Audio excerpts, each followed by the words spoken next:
Good afternoon all, Coach Russ here. Hope you are doing well, hope you are enjoying this glorious weather.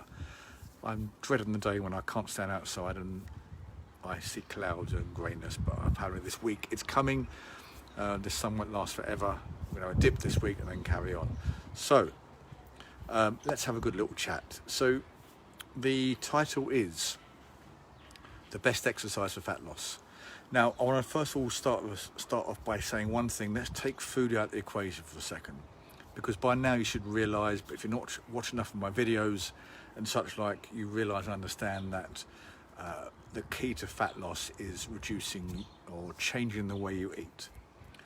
So with that aside, let's purely look at exercise and decide what is the best. And the very short answer is they're all bloody good. It's very hard to pick one above the other. It especially depends on what your long-term goals are.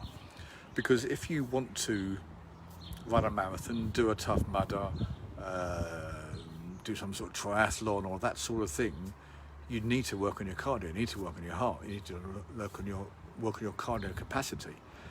So it's no good going to the gym 5 days a week if your ultimate goal is to run long distances. The gym will help assist, assuming you can get into a gym, but long term, you need to work on your capacity to keep going, your ability to run long distances. However, if your dream is to have a super toned body with big bulging muscles, running long distances isn't going to help. And you know, if you take two athletes, if you like, to compare to and to show that example of, Usain Bolt and Mo Farah. Usain's come up before in one of my lives, but they're very different body compositions. Mo Farah, if he had large bulging muscles, would be slowed down by lots of gym work. But consequently, Usain Bolt, who runs very quickly for a very short period of time, needs speed, needs power, needs a gym. So you can see for both of them, the best exercise for fat loss for them, it's been very different. But because they're both runners, I'm going to take running as an example, because this is really the key of what I want to get to today. There's a lot of arguments for people for running long distances to try and burn fat, and that does work. But I want to compare running today, when it comes to fat loss, against walking. Because I'll have you believe and have you consider that walking is better for fat loss than just plodding the streets day after day after day at some sort of jogging pace when you're not going super fast. You're going to get a better effect from walking. Plus, walking is less impact on the joints. Studies have shown, in fact, that for the same energy output, so if you can, let's say you go running and burn 100 calories and go walking and burn 100 calories, studies have shown the walking group are less likely to get heart disease, but they reduce the heart disease percentage-wise. I think it's about 8% reduction for the walkers and about 4% reduction for the runners.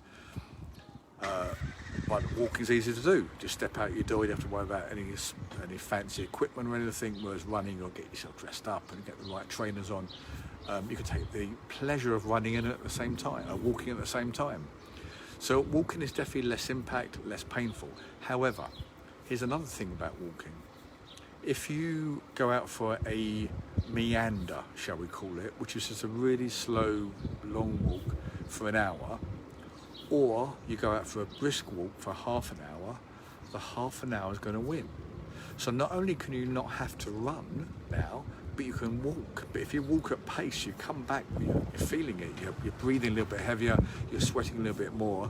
That half an hour walk is better than a slow 1 hour walk. So now, given the choice, no, you don't have to particularly run for fat loss, because walking is amazing for fat loss. And now you know if you walk at pace, so you're not running, you're not getting out of breath, you're not getting tired, your muscles aren't hurting you, you can keep going for a long period of time. You're going to burn more fat, and your body's going to accept it more as well. So when it comes to fat loss, if all you want to do is walk at pace, you will see amazing results. Now, granted, you aren't going to get much tone in your muscles aren't going to grow much, and we want muscles to be growing because we want them to be metabolically active, therefore they burn more calories. But just to get out there just go and walk. I can't stress it enough.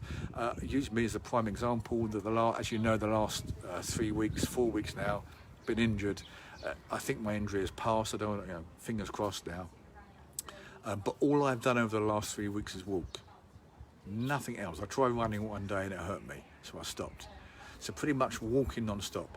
And I have reduced my body fat by, I would say, around about 2%. I'm guessing because I don't have scales with me to measure my body fat there in the office, but by measurements alone and my weight difference, I would say I've dropped about 2% body fat. I've definitely dropped weight in the last 3 weeks, and all I've done is walked and ate within my limits.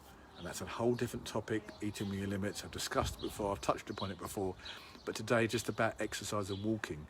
Get out there and walk, especially weather like this. It's not difficult to go outside. Do that, enjoy it, reduce your body fat. You won't be hurting yourself. Everyone's a winner. I hope that helps. I will speak to you all soon, very soon in fact. But for now, Russ Boy out.